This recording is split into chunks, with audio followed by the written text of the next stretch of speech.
Hello friends, welcome back to cinema secrets. இன்றைக்கி இந்த வீடியோவில் நான் பேச போகிறது நம்ம தமிழகம் மட்டும் இல்லை, இந்தியாவை சேர்ந்த ஒரு சில அரசியல் தலைவர்கள், அரசியல்வாதிகள் சினிமாவில் கலக்கணும்னு முயற்சி பண்ணி கிரிஞ்சு படமாக முடிஞ்சு போன படங்களை பற்றி தான் பேச போகிறேன். அதுவும் இவங்களுக்கெல்லாம் எதுக்கே அந்த பொழப்பு, அரசியலில் ஏதோ ஒன்று பண்ணி ஓட்டிக்கிட்டு இருக்கிறீங்க, சினிமா பக்கம் ஏன் வந்தீங்க அப்படின்ற மாதிரி ஒரு கேள்வி எழுப்புனா அவங்க சைடில் இருந்து அவங்களோட மனக்குமுறல் எப்படி தெரியுமா இருக்குது? ஏன்பா நாங்களும் தான் கட்சி நடத்துகிறோம், நாங்களும் தான் மீட்டிங் போடுறோம், மீட்டிங்க்கு முன்னெல்லாம் ஒரு 100 பேராச்சும் சும்மா உட்காந்துட்டு இருப்பான், இன்னைக்கு உட்காரத்து கூட ஆள் இல்லை, எல்லாரும் வீட்டில் படுத்துக்கிட்டு பெட்டில் அண்ணாந்து செல்ஃபோன் பார்த்துட்டு இருக்கிறானுங்க. அதனால் எங்களால் எதுவும் முடியலப்பா, அப்படியே கொஞ்சம் காசை செலவு பண்ணி மீட்டிங்கை நடத்தினாலும் பயப்படலைங்க, சேர் உடச்சி போட்டு போயிடுறானுங்க. அதுக்கப்புறம் மீட்டிங் நடத்தின காசோட அந்த சேர் உடச்சி போட்டு மறுபடியும் சேர் ஓனருக்கு காசு கொடுக்க வேண்டியது இருக்குது பார்த்தீங்களா, அந்த செலவு பயங்கரமாகிடுது.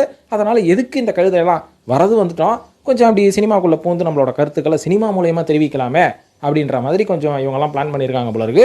அந்த வகையில் எந்தெந்த தலைவர்கள்லாம் உட்காந்துக்கிட்டு இந்த மாதிரி படம் நடிச்சிட்டு இருக்கிறாங்க, அந்த படம் எப்படி கிரிஞ்சு படமாக அமைஞ்சுது, அது மட்டும் இல்லாமல் இந்த படங்களுக்குள்ளே இவங்க நடித்த கேரக்டர்கள்லாம் வேற லெவலுங்க. சொல்கிற பாருங்க ஒன்று ஒன்றா என்னென்ன படங்கள் என்னென்ன கேரக்டர் அப்படின்ட்டு, அதெல்லாம் பற்றி இந்த வீடியோவில் விவாதிப்போம் நண்பர்களே. சமத்தமாசாக இருக்க போது.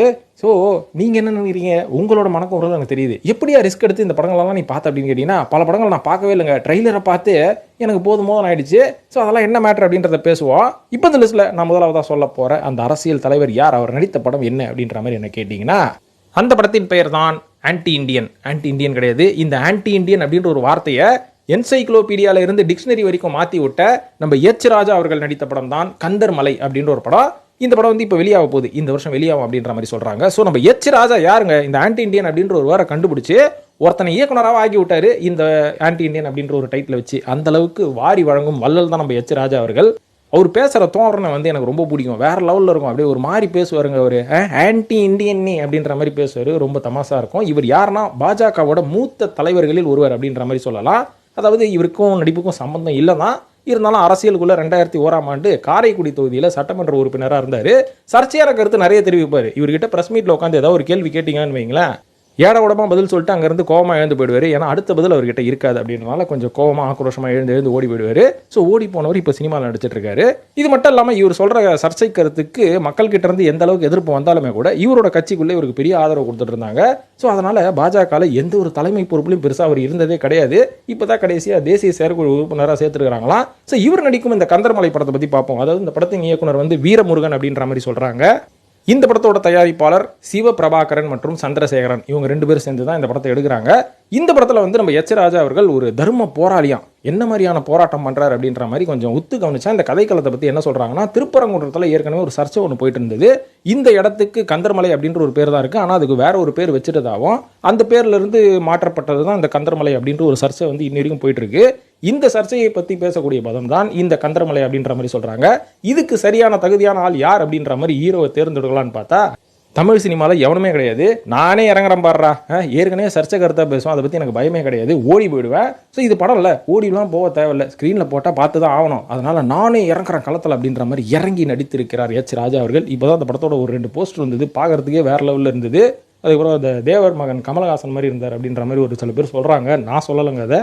அதனால் இந்த படம் ஒரு மிகப்பெரிய எதிர்பார்ப்புக்கு உள்ளான படமாக இருக்குது. இந்த வருஷம் அந்த படம் எப்படியாவது ரிலீஸ் ஆகும், நாமளும் பொறுத்திருந்து பார்ப்போம் ஸ்க்ரீனில் என்ன பண்ணுறாரு அப்படின்ற மாதிரி. ஸோ இப்போ எச் ராஜா அவர்களை தொடர்ந்து இரண்டாவதாக சொல்ல போகிறது நம்ம முதலமைச்சர் மு.க. ஸ்டாலின் அவர்கள். மு.க. ஸ்டாலின் அவர்கள் மேடையில் பேசி தான் பார்த்துருப்பேன், ஆனால் படம் நடிச்சு பார்த்துருக்கீங்களா அப்படின்னு கேட்டிங்கன்னா, இவரோட கெரியரில் இவர் 4 படம் நடிச்சிருக்காருங்க, ஒரு படத்தை ப்ரொடியூஸும் பண்ணியிருக்காரு, அது தெரியுமா?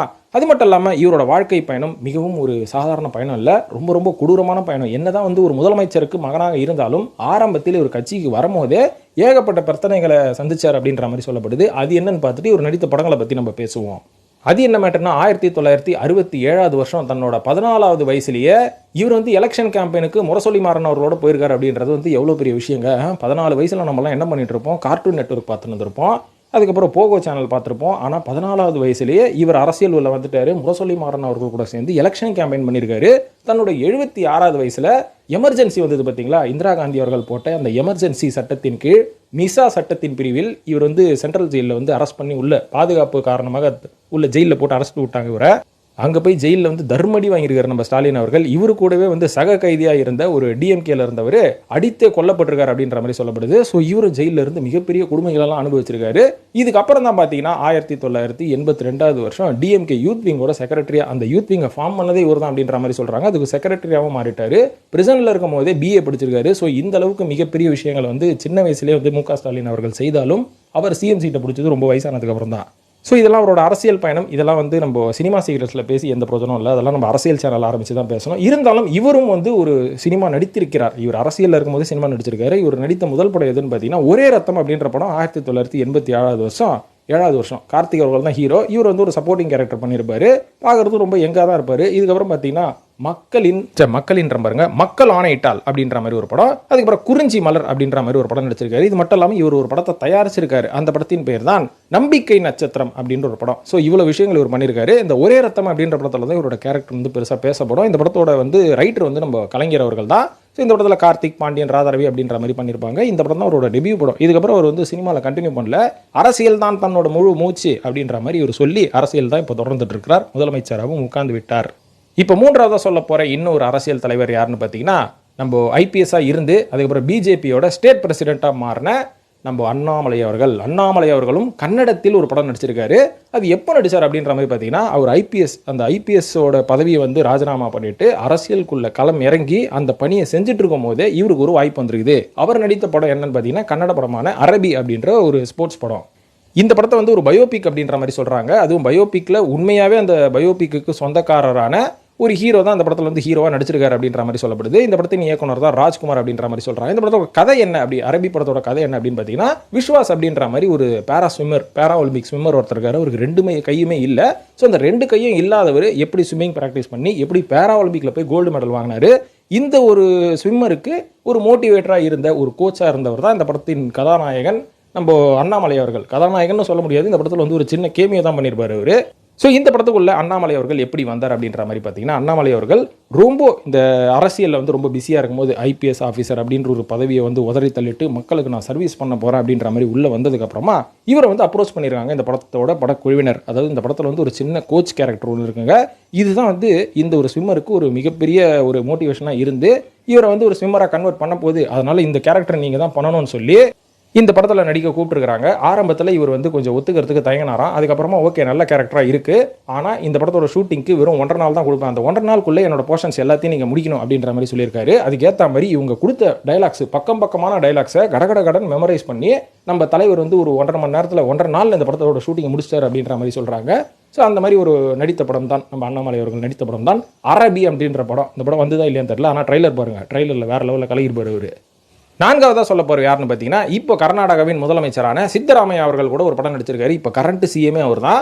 ஆனால் அவர் வந்து ஒரு கன்னட படத்தில் கேமியோ ரோல் பண்ணியிருப்பாரு அப்படின்ற மாதிரி சொல்கிறாங்க. அது என்ன படம் அப்படின்னு பார்த்தீங்கன்னா, 2018 வருஷம் ரிலீஸ் ஆன சம்மர் ஹாலிடே அப்படின்ற ஒரு குழந்தைகள் சார்ந்த படம் தான். இந்த படத்தை வந்து கவிதா லிங்கேஷ் அப்படின்றவங்க தான் இந்த படத்தை வந்து இயக்கியிருக்காங்க. இந்த படத்தில் வந்து எல்லாருமே புதுமுகமாக இருந்தாலும் இந்த படத்தின் கிளைமேக்ஸில் சித்தராமையா அவர்கள் வந்து ஒரு சின்ன கேமியோ ரோல் பண்ணணும். சித்தராமையாவே வாங்க, நீங்கள் மியூசிக், அதாவது நீங்கள் ஒரு சிஎம்மாவே வந்து இந்த படத்தில் வந்து ஒரு மோட்டிவேஷனல் ஸ்பீக் கொடுங்க அப்படின்ற மாதிரி கேட்டிருக்கிறாங்க. அதை ஒத்துக்கிட்டு அந்த படத்தோட குழுவினரை மோட்டிவேஷன் பண்ணணும், இந்த கண்டென்ட்டை வந்து நம்ம மோட்டிவேட் பண்ணணும்னு சொல்லி சித்தராமையா அவர்கள் இந்த படத்தில் ஒரு சின்ன கேமியோ ரோல் பண்ணியிருப்பாரு, சிஎம்மாவே பண்ணியிருப்பார் அப்படின்ற மாதிரி சொல்கிறாங்க. இந்த படம் கூட 2018 வருஷம் ரிலீஸ் ஆகி நல்லா தான் போச்சு அப்படின்ற மாதிரி சொல்லப்படுது. இந்த படத்தை யாராவது பார்த்துருந்தீங்கன்னா அந்த படம் எப்படி இருந்தது அப்படின்றத நம்ம கமெண்ட்டில் போடுங்க. இப்போ இவரை தொடர்ந்து 5ஆவதாக சொல்ல போகிற இன்னும் ஒரு அரசியல் தலைவர் யாருன்னு பார்த்தீங்கன்னா ஜகா ரெட்டி அப்படின்ற மாதிரி சொல்கிறாங்க. இவர் யாருன்னு பார்த்தீங்கன்னா தெலுங்கானா காங்கிரஸ் லீடர் தாங்க. இவர் தெலுங்கானா காங்கிரஸ் லீடர் அப்படின்ற ஒரு கட்சியில் இவர் வந்து ஒரு நல்ல பொறுப்பில் இருக்கிறாரு. இப்போ தெலுங்கானாவை ஆண்டு கொண்டிருக்கும் சிஎம் ரேவந்த் ரெட்டி அவர்களோட கட்சி தான். ஸோ அந்த கட்சியில் ஒரு முக்கியமான பொறுப்பில் இருக்காரு. இருந்தாலும் இவருக்கு இந்த வருஷம் ஒரு படம் எடுத்தாங்க, எ வார் ஆஃப் லவ் அப்படின்ற ஒரு தெலுங்கு படம். இந்த படத்தில் வந்து இவருக்கு நடிக்கிறதுக்கு ஒரு நல்ல வாய்ப்பு ஒன்று கிடச்சிருக்குது. இந்த வாய்ப்பை கேட்டவொன்னே ஓகே நம்மளும் சினிமாக்குள்ளே நுழையலாம் அப்படின்ற மாதிரி முயற்சி பண்ணவர் நேராக போய் நடிக்காமல் சிஎம் ரேவந்த் ரெட்டி அவர்கள்கிட்ட பர்மிஷன் வாங்கிட்டு தான் இந்த படத்தில் வந்து நடிச்சிருக்காரு. ஸோ வார் ஆஃப் லவ் அப்படின்ற படத்தோட டைரக்டர் வந்து வட்டி ராமானுஜம் அப்படின்ற மாதிரி சொல்கிறாங்க. இந்த படத்தில் வந்து ஒரு பயங்கரமான வில்லன் ரோலில் தான் நடிக்க போகிறாராம். பொறுத்திருந்து பார்ப்போம் இந்த படமும் எப்படி வருது அப்படின்னு சொல்லி. 6ஆவதாக சொல்ல போகிறது அரிநாடார் அப்படின்றவர் தான். இவரெல்லாம் எந்த கட்சியில் இருந்தார், என்ன பொறுப்பில் இருந்தார், இவர் சினிமாவில் மட்டும் எங்கே முழுசாக இருந்தார், என்னையா லிஸ்ட்டை வந்து ஃபுல்ஃபில் பண்ணணும்னு இந்த மாதிரி ஆளுங்களாம் நான் லிஸ்ட்டில் சேர்க்குறேன் அப்படின்னு கேட்டிங்கன்னா, இல்லைங்க, இவரும் நம்ம வனிதா விஜயகுமார் அவர்களை வச்சு ஜோடியாக ஒரு படத்தை வந்து ஆரம்பித்தார், பூஜைலாம் போட்டார். இந்த பூஜைக்கு வந்து சூப்பர் குட் ஃபிலிம் நம்ம சௌத்ரி அவர்கள்லாம் வந்தார், தாடி பாலாஜிலாம் வந்தாங்க. இந்த படத்தை பூஜை எப்போ போட்டாரோ தெரியல. அதுக்கப்புறம் இவர் அரெஸ்ட் பண்ணி ஜெயிலில் தள்ளிட்டாங்க. அதுக்கப்புறம் வரும்போது ஒரு நகை கூட இல்லாமல் வந்தார். இப்போ ஒரு நகை கூட போடாமல் இவரோட அழகே அந்த நகைகள் தான். ஸோ அது நகையே இல்லாமல் இவர் இன்டர்வியூ கொடுத்துருக்கிறாரு. வரவும் போகிறவங்களாம் இவரை கலாச்சினுக்கிறான். பாவம் ஹரிநாடாரோட சோதனை பார்த்தீங்களா, எப்படியெல்லாம் வந்து எப்படிலாம் இருந்த மனுஷன் இன்னைக்கு இப்படி ஆயிட்டார் அப்படின்ற மாதிரி வருத்தமாக இருக்குது. இவர் வனிதா விஜயகுமார் அவர்கள் கூட சேர்ந்து நடிக்கவிருந்த படம் தான் 2K அழகானது காதல். இந்த வனிதா கூட சேர்ந்தவங்க எவனுமே உருப்பட மாட்டுறாங்க. ஏன்னு எனக்கே தெரியலங்க. உங்களுக்கு தெரிஞ்சால் கொஞ்சம் சொல்லுங்களேன். ஸோ அதுக்கு முன்னாடியே இந்த ஹரிநாடர் யார் அப்படின்ற மாதிரி எனக்கு தெரிஞ்ச வரைக்கும் சொல்கிறேன். இவர் பேசிக்கலி வந்து ஒரு பிஸ்னஸ் மேனுங்க, ஒரு சோஷியல் ஒர்க்கர் அப்படின்ற மாதிரி ஒரு காமிச்சிப்பார். இவர் ஏகப்பட்ட பிஸ்னஸ் பண்ணுறாரு, ஃபைனான்ஸ் வந்து படங்களுக்கு பண்ணுறாரு, ரியல் எஸ்டேட் பண்ணுறாரு. இது மட்டும் இல்லாமல் இவர் எந்த தேர்தல் வந்தாலும் சுயேட்சையாக நிற்பார். எங்கன்னு பார்த்தீங்கன்னா திருநெல்வேலி டிஸ்ட்ரிக்டில் இருக்கிற ஆலங்குளத்தில் வந்து ஒரு சுயேட்சை நின்று இருக்காரு அப்படின்ற மாதிரி சொல்கிறாங்க. இவர் வந்து எந்த கட்சியோட ஒருங்கிணைப்பாளராக இருந்தார்னு பார்த்தீங்கன்னா பனங்காட்டு படை கட்சி அப்படின்ற ஒரு கட்சியில் இவர் ஒருங்கிணைப்பாளராக இருந்திருக்காரு. எந்தெந்த குற்றத்தை மறைக்கிறதுக்கு இந்த மாதிரியெல்லாம் பூர்வ போத்தின்னு சுற்றினுக்கிறாங்களோ நம்மளுக்கே தெரியல. ஆனால் இவர் எப்போ ஃபேமஸ் ஆனார் அப்படின்னு கேட்டிங்கன்னா 2020 வருஷம் நம்ம சீமான் அவர்களுக்கும் விஜயலட்சுமி அம்மையார் அவர்களுக்கும் ஒரு மிகப்பெரிய பிரச்சனை ஒன்று நடந்தது பார்த்தீங்களா, குடும்ப பிரச்சனை. அந்த குடும்ப பிரச்சனையை இவர் தான் வந்து கட்ட பஞ்சாயத்து பண்ணாராம். இந்த கட்ட பஞ்சாயத்து பண்ணும்போது விஜயலட்சுமி அவர்கள் சீமான் அவர்களை கிழிக்கிறதுக்கு பதிலாக இவரை போட்டு கீழ்ச்சவன தான் யாருப்பா அது ஹரிநாடாரு, இந்த அம்மா சம்பந்தமே இல்லாமல் த்ரெட்டன் பண்ணுறாரு அப்படின்னு கேமராவை இவர் பக்கம் திரும்பினவன தான் பார்க்கறதுக்கு ஜெகஜோதியாக இருந்தார்.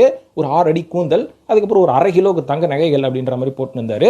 ஸோ இவரோட ஃபிகரை பார்க்கறதுக்கு வித்தியாசமாக இருந்தனால வனிதா விஜயகுமார் கண்ணில் பட்டவொடனே ஓகே இவனை நம்ம வளர்ச்சி போடுவோம் அப்படின்னு சொல்லி 2K அழகானது காதல் அப்படின்ற ஒரு படத்தோட போஸ்டர்லாம் ஒட்டி இவரை வந்து உட்கார வச்சு ப்ரெஸ் மீட்டில் பேச தெரியாமல் பேச வச்சு அதுக்கப்புறம் இவர்கிட்ட இருக்கிற காசையெல்லாம் ஆட்டையை போட்டு ஒரு படத்தோட பூஜையை போட்டு அதுக்கப்புறம் பட்ஜெட்டை சொல்லி அதுக்கப்புறம் ஜெயிலில் போட்டனால இப்போ எந்த படமும் பண்ணாமல் முக்தார் கிட்டலாம் உட்காந்து பேச்சு வாங்க வேண்டியதாக இருக்குது பற்றி என் நிலைமை அப்படின்ற மாதிரி தலையில் அடிச்சுக்கிட்டு அழுது கொண்டிருக்கிறார் ஹரிநாடார் அவர்கள். நானும் ஒரு அரசியல் சேனல் ஆரம்பிச்சா தெருவுக்கு தெரு அடி வாங்குவாங்க.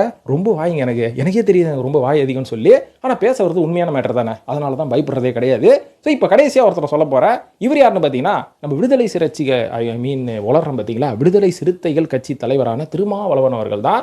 இவர் என்ன படம் நடிச்சார் அப்படின்ற மாதிரி பார்த்தீங்கன்னா அந்த படத்தோட ட்ரைலர் பார்த்தோன்னே எனக்கு சிரிப்பாக வந்தது. ஏன்னா இவர் ஒரு ஆக்ஷன் காட்சி ஒன்று பண்ணியிருப்பாரு, பயங்கரமாக இருந்தது. இவர் திருமாவளவன் தானா இல்லை தங்கர் பச்சானா அப்படின்ற மாதிரி ஒரு டவுட் வந்தது. ஆனால் திருமாவளவன் அவர்கள் தான் பாது. இந்த படத்தோட பேர் என்னன்னு பார்த்தீங்கன்னா அன்பு தோழி அப்படின்ற ஒரு படம் தான். 2007 வருஷம் வெளியான படம். இந்த படத்தில் வந்து ஒரு கருப்பு அப்படின்ற ஒரு கதாபாத்திரம் பண்ணியிருப்பார். இந்த படத்தோட கதை என்ன அப்படின்ற மாதிரி சொல்கிறேன். இந்த படத்தில் வந்து ஒரு 2 காதல் ஜோடிகள், அதாவது ஒரு காதல் ஜோடி தான், அதாவது என்னங்க லவ்வர் பாய், அதுக்கப்புறம் லவ்வர் கேர்ள், இவங்க 2 பேரும் வந்து காதலித்து கொண்டிருப்பார்கள். ஸோ யாழினி அப்படின்ற ஒரு பொண்ணு தான் ஹீரோயின். இந்த பொண்ணை வந்து காதலிச்சு அதுக்கப்புறம் இதை எப்படியாவது கல்யாணம் பண்ணிக்கணும்னு நினைக்கும் போது தான் நீ வாழ்க்கையில் என்னத்த கீஸ்ட்ட போய் உருப்பிடு போ அப்படின்ற மாதிரி எப்பவும் போல வழக்கம் போல அந்த பொண்ணு வீட்டில் சொன்னதுக்கப்புறம் அந்த ஹீரோ என்ன பண்ணுவார், நானும் சென்னையில் போயிட்டு ஒரு மியூசிக் டைரக்டர் ஆகிறேன் அப்படின்ற மாதிரி சென்னைக்கு கிளம்பி வருவார். அதுக்கப்புறமா இங்கே வந்து ஒரு கருப்பு அப்படின்ற ஒரு கேரக்டர் சந்திப்பார். அந்த கருப்பு பார்த்தீங்கன்னா அதே யாழினி அவர் ஒன் சைடாக லவ் பண்ணிட்டு இருந்திருப்பார். அவர் தான் நம்ம திருமாவளவன் அவர்கள். ஸோ இந்த மேட்ரு எப்படி தெரியும் அப்படின்ற மாதிரி பார்த்தீங்கன்னா இந்த கருப்பு அப்படின்ற நம்ம திருமாவளவன் இருக்கார் பார்த்தீங்களா, இவர் தான் வந்து இந்த யாழினியை எடுத்து வளர்த்துருப்பாரு. இந்த யாழினி யாருன்னு பார்த்தீங்கன்னா அவர் வந்து இலங்கை போரில் இருக்கும் போது அங்கே வந்து ஒரு பாதிக்கப்பட்ட ஒரு குழந்தை, அந்த குழந்தை இவர் தான் எடுத்து வளர்ப்பார். அதுக்கப்புறம் அந்த குழந்தை இவரே லவ் பண்ணுறாரு அப்படின்ற மாதிரிலாம் இது ஒரு கதைக்களம் போகும் அப்படின்ற மாதிரி சொல்கிறாங்க. அதுக்கப்புறம் கடைசியில் நம்ம திருமாவளவன் தான் அந்த பொண்ணு வந்து கல்யாணம் பண்ணாரா, அதுக்கப்புறம் இல்லைனா அந்த ஹீரோ தான் வந்து இந்த பொண்ணு வந்து லவ் பண்ணாரா, அதுக்கப்புறம் கடைசியில் யார் சேர்ந்தா, எப்படி சேர்த்து வச்சா, எப்படி தான் திருமாவளவன் இவங்க 2 பேரை சேர்த்து வச்சார் அப்படின்றத அந்த படத்தோட மீதி கதையை. இந்த மாதிரி ஒரு 2 லட்சம் படங்கள் வந்திருந்தாலும் தமிழில் இந்த படத்தை திருமாவளவன் பண்ணனாலும் இந்த படம் வந்து ஒரு ஸ்பெஷலாக இருந்தது. ஸோ பார்க்கறதுக்கு ரொம்ப வித்தியாசமாக இருந்தது. ட்ரைலர் சொல்கிறேன், படத்தை நான் பார்க்கல. இந்த படத்தின் இயக்குனர் தான் LJ ரவிச்சந்திரன் அப்படின்ற மாதிரி சொல்கிறாங்க. இந்த படம் ஓடிச்சா ஓடலையான்னு தெரியாது, முடிஞ்சா ட்ரைலரை பாருங்க. படத்தின் பேர் அன்பு தோழி. இந்த படத்தோட விட்டாரா நம்ம திருமாவளவன் அப்படின்னு கேட்டிங்கன்னா இல்லைங்க, அவர் அடுத்ததான் வந்து கலகம் அப்படின்ற ஒரு படம் வந்து பண்ணார். அந்த படத்தில் வந்து பாலசிங்கம் அப்படின்ற ஒரு காலேஜ் ப்ரொஃபஸர் கேரக்டர் பண்ணார். இந்த படத்தின் இயக்குனர் கூட களஞ்சியம் அப்படின்ற மாதிரி சொல்கிறாங்க. இந்த படம் எப்போ போச்சுன்னு தெரியல. இதுக்கப்புறம் கடைசியாக 2011 வருஷம் மின்சாரம் அப்படின்ற ஒரு படத்தில் சீஃப் மினிஸ்டராக இவர் பண்ணாராம். உண்மையாக தான் ஆகும், இல்லை படத்துலேயாச்சும் ஆகுமே அப்படின்னு நம்ம முதல்ல அர்ஜுன் மாதிரி இந்த படம் வந்து ஓடும் அப்படின்ற மாதிரி நினச்சி அந்த படம் வந்து எப்போ வந்து போச்சுன்னு தெரியல. நான் சொல்கிறத வச்சு நீங்களே பார்த்துக்கோங்க அப்படின்ற மாதிரி நான் சொல்லுவேன். ஸோ இந்த மாதிரி ஒரு சில அரசியல் தலைவர்கள் பொது மேடையில் காமெடி பண்ணது பத்தாதுன்னு ஸ்க்ரீனில் வந்து காமெடி பண்ணுற விஷயங்கள்லாம் நான் வந்து கேள்விப்பட்டேன். அதனால் இதை சேகரித்து உங்களுக்கு சொல்லியிருக்கேன். இன்னும் நிறைய அரசியல் தலைவர்கள் இந்திய லெவலில் இந்த மாதிரி தமாஷெலாம் பண்ணிட்டு இருந்தாங்க. அவங்களாம் என்ன, யார், எப்படி அப்படின்றதெல்லாம் அடுத்தடுத்த வீடியோவில் பார்ப்போம். இன்னும் அடுத்த கண்டென்ட்லாம் வேறு லெவலில் கலாய்கிற அளவுக்கு இருக்கும். சில பேர் விமர்சனம் தான் பண்ணுவேன், என்ன பண்ணுறது, மக்களுக்கு தெரியணும்ல அப்படின்றது தான் என்னோட நோக்கமே. ஸோ இதை பற்றி நீங்கள் பாருங்கள், அவ்வளோதாங்க. இந்த வீடியோ இதுக்கு மேலே போட்டால் போர் அடிக்கும். ஸோ நீங்கள் வந்து இப்போ நான் சொன்ன படங்கள்லாம் நீங்கள் ட்ரெய்லராக பாருங்கள். ரிஸ்க் எடுக்கணும் அப்படின்னு நினச்சிங்க, உங்களோட மனதைரியத்தை வந்து நீங்கள் இன்னும் கொஞ்சம் நல்லா ஸ்ட்ராங் படுத்தணும்னா ஃபுல் படத்தை பாருங்கள். இந்த வீடியோ பார்த்ததுக்கு பற்றி இந்த வீடியோட கருத்துக்களை கமெண்ட்டில் போட்டு சினிமா சீக்ரெட்ஸையும் வழக்கம் போல் சப்ஸ்கிரைப் பண்ணி ஃபாலோ பண்ணுங்கள் நண்பர்களே. நன்றி, வணக்கம்.